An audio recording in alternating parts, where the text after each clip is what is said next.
ಕೆಲವೊಮ್ಮೆ ನಮ್ಮ ಫೋನ್ಗಳನ್ನು ಬೇರೆಯವರ ಕೈಗೆ ಕೊಡಬೇಕಾದ ಅನಿವಾರ್ಯ ಪರಿಸ್ಥಿತಿ ಬರುತ್ತದೆ. ಆವಾಗ ನಮ್ಮ ಫೋನ್ನಲ್ಲಿರುವ ಫೋಟೋಗಳನ್ನು ಯಾರು ಚೆಕ್ ಮಾಡಬಾರದು ಅಂತನಿಸಿದರೆ ಈ ರೀತಿ ಲಾಕ್ ಹಾಕ್ಬೋದು. ಮೊದಲನೇದಾಗಿ ನಾವು ಒಂದು ಫೋಟೋ ತೆಗೆದೆ, ಇಲ್ಲಿ ಮೇಲ್ಗಡೆ ಒಂದು ಫೋಟೋದ ಮೇಲ್ಗಡೆ ಎಡಿಟ್ ಅಂತ ಬರೆದಿದೆ ನೋಡಿ, ಅಲ್ಲಿ 3 ಡಾಟ್ಸ್ ಇದೆ. ಅದನ್ನು ಪ್ರೆಸ್ ಮಾಡುವಾಗ ಇಲ್ಲಿ ಹೈಡ್ ಅಂತ ಒಂದು ಆಪ್ಷನ್ ಬರ್ತದೆ ನೋಡಿ, ಒಂದು ಕಣ್ಣಿನ ಚಿಹ್ನೆ ಇದೆ ನೋಡಿ, ಹೈಡ್ ಅಂತ. ಅದಕ್ಕೆ ಪ್ರೆಸ್ ಮಾಡಿದರೆ ಇಲ್ಲಿ ಕೇಳ್ತದೆ ಹೈಡ್ ಫೋಟೋ.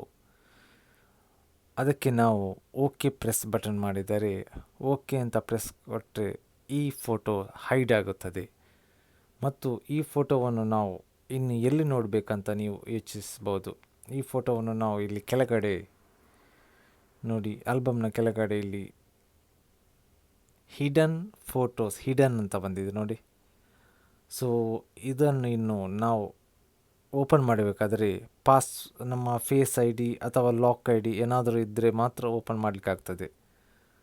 ಸೊ ಸುಲಭವಾಗಿ ಇನ್ನು ನಾವು ಈ ಥರ ಒಂದು ಲಾಕ್ ಹಾಕಬಹುದು. ಮತ್ತು ಅದನ್ನು ಅನ್ಹೈಡ್, ಮತ್ತು ಅದನ್ನು ಮೊದಲು ಹೇಗಿತ್ತು ಹಾಗೆ ಮಾಡಬೇಕಾದ್ರೆ ಅದೇ ಫೋಟೋಗೆ ಪ್ರೆಸ್ ಮಾಡಿ ಅನ್ಹೈಡ್ ಅಂತ 3 ಡಾಟ್ಸಲ್ಲಿ ಪ್ರೆಸ್ ಮಾಡಿದರೆ ಪುನಃ ಅದು ಗ್ಯಾಲರಿಯಲ್ಲಿ ಫೋಟೋ ಹೋಗಿ ಸೇವ್ ಆಗ್ತದೆ. ಸೊ ಈ ರೀತಿ ನೀವು ಮಾಡ್ಬೋದು.